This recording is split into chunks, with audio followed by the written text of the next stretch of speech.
I don't believe, I question both sides, but I believe it's probable because how could the buildings fall without, how could the building collapse on itself with just the airplane going into it? I think so basically you don't understand it, so therefore you don't buy it. That is the very definition of argument from ignorance or argument from incredulity.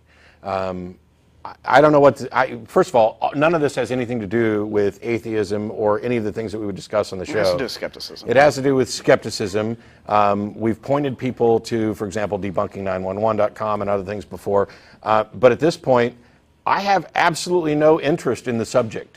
And people will call and write and say, well, I just don't believe the quote-unquote official story. Okay.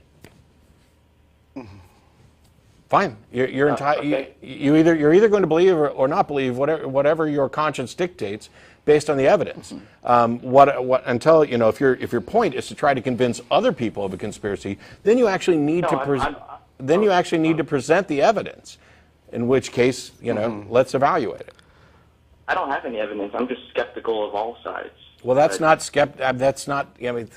I'm skeptical of all sides. That's not skepticism. That's cynicism.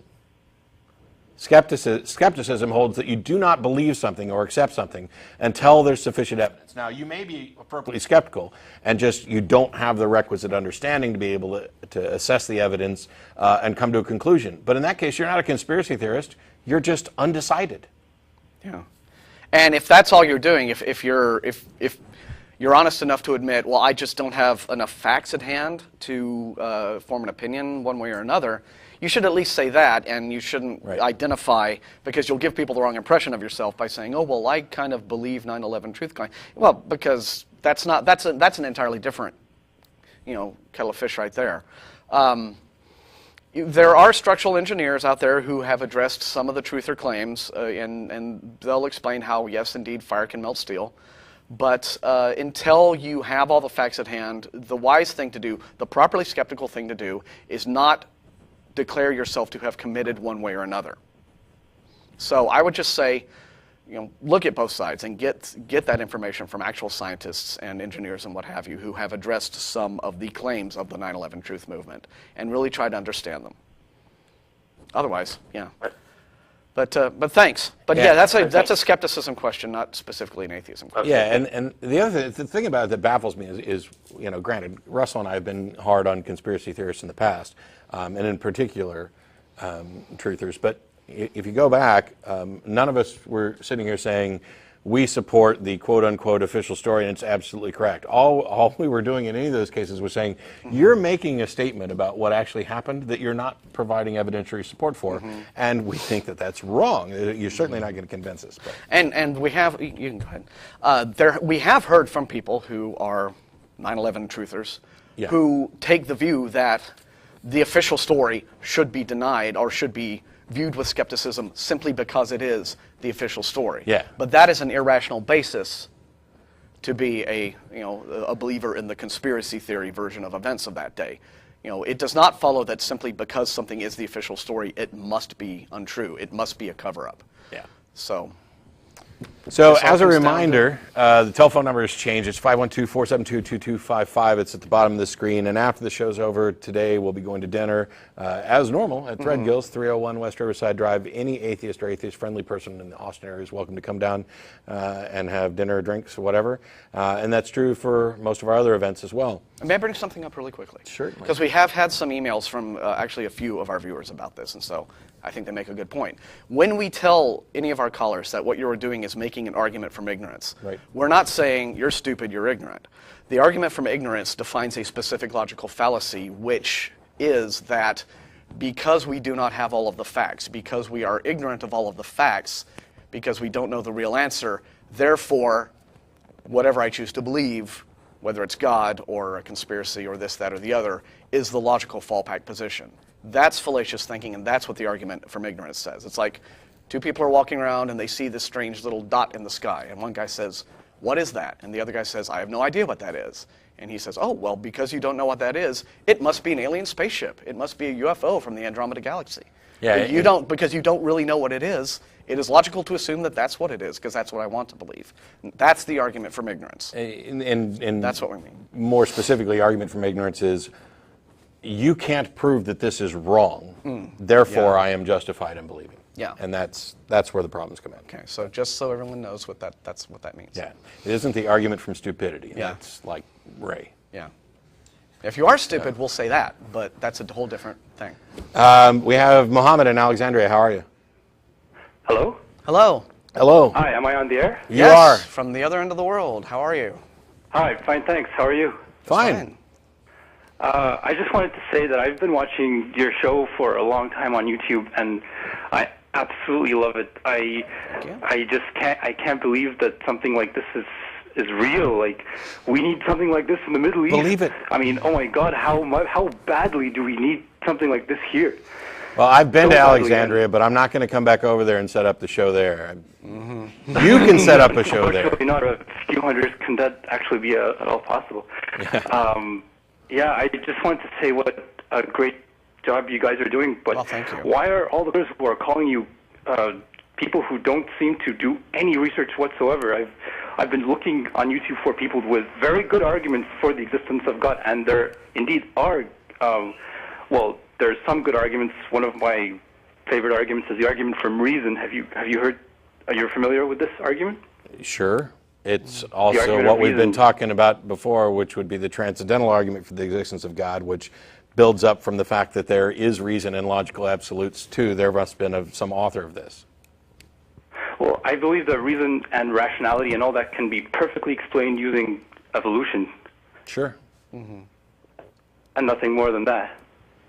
Right. I mean, more than that, but I can see how evolution can be applied to explain all these things. Anyway, sorry, what I really wanted to talk about was how to try to convince people that atheism is not a bad thing, especially here in Islam, where we hear mosque prayers 5 times a day through gigantic megaphones. And I live in Alexandria, which is actually the birthplace of Christianity. We have such sharp divides here between Muslims and Christians, and one group sometimes attacks the other really brutally. Most of the time, it's Muslims against Christians. But how do I introduce my friends to this kind of secular thinking without them completely thinking that I'm evil? Okay. I would say that first what you would have to do is ascertain, you'd have to look at the individual you're talking to and ascertain to what degree they are invested in some of the emotional aspects of their religious indoctrination, which essentially teach them. People with these kinds of belief systems are conditioned right off the bat to believe that anyone who does not hold their beliefs, does not share their beliefs, has a different outlook, rejects we heard it from our earlier caller from London. You know, if you don't believe what I believe, you are evil. And so you have to sort of get down to the degree to which the person you're talking to thinks that way. Oh, if you don't believe what I believe, you're evil. Because that right there is an emotional investment. They're looking at you and they're seeing, you know, exorcist, right? And you have to sort of get them out of that mindset and just say, no, look, I'm a person, I think differently from you, and can we actually talk about ideas here without you constantly seeing, you know, a demon when you look at me, or some sort of devil-influenced, villain.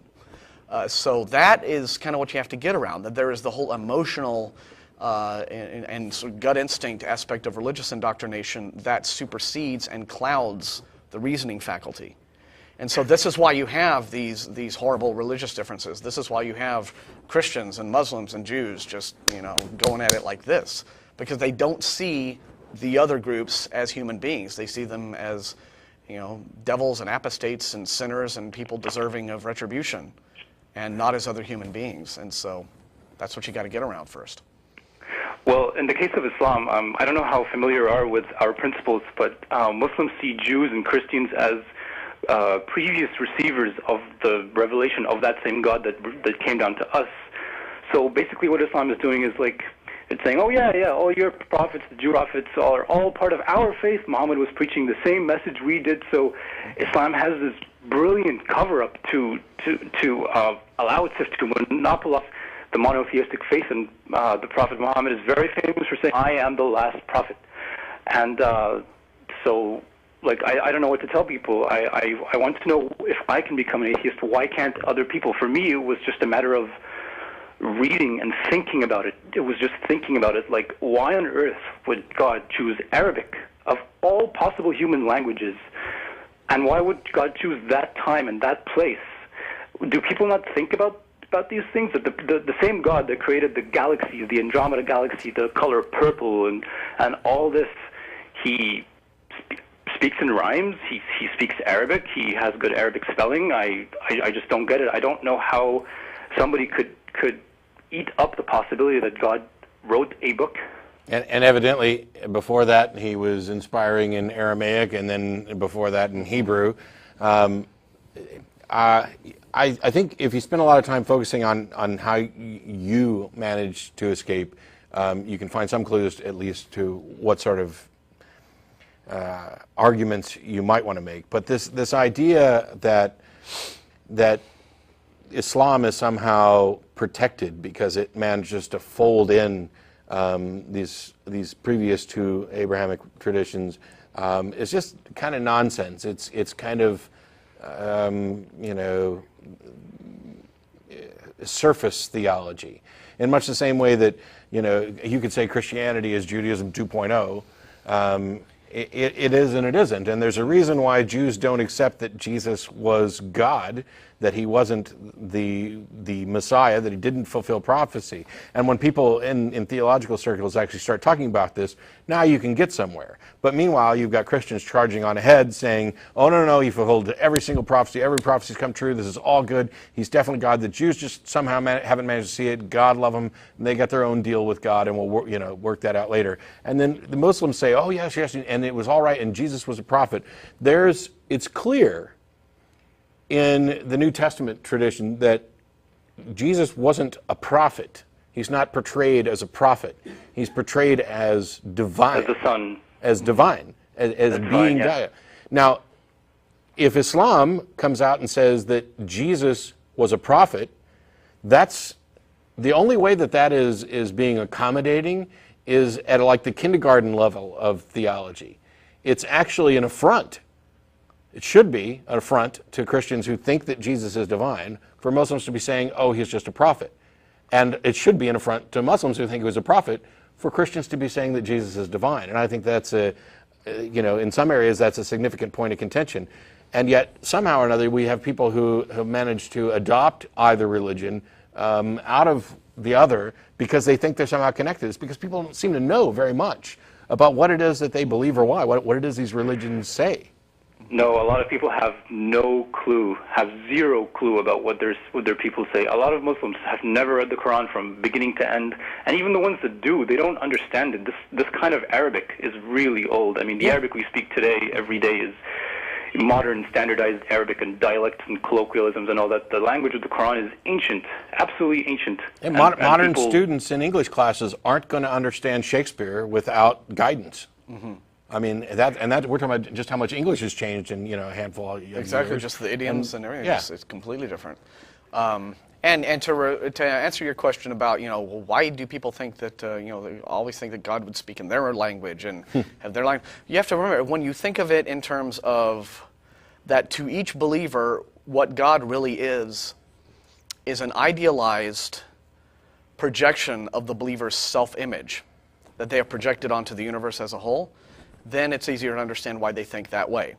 So so that's another thing that you have to kind of get around. You're dealing with arguments or beliefs in which the believer is personally, emotionally invested much more than intellectually invested. Because, as you point out, if this were a purely intellectual exercise, they would strive to understand, they'd strive to read things, study, understand, what have you. And while some believers do that, even the ones who do that, still have that degree of emotional investment. God ultimately ends up being a guy who always agrees with you. He always agrees with your politics. He agrees with your views on sex and marriage and what food you should eat and not, and exactly, that's the amazing thing about God. He just always agrees with you. He's your best pal. That's that whole idealized self-image projection thing. So there's the emotional connection that's you've got to work around. What were the key elements of your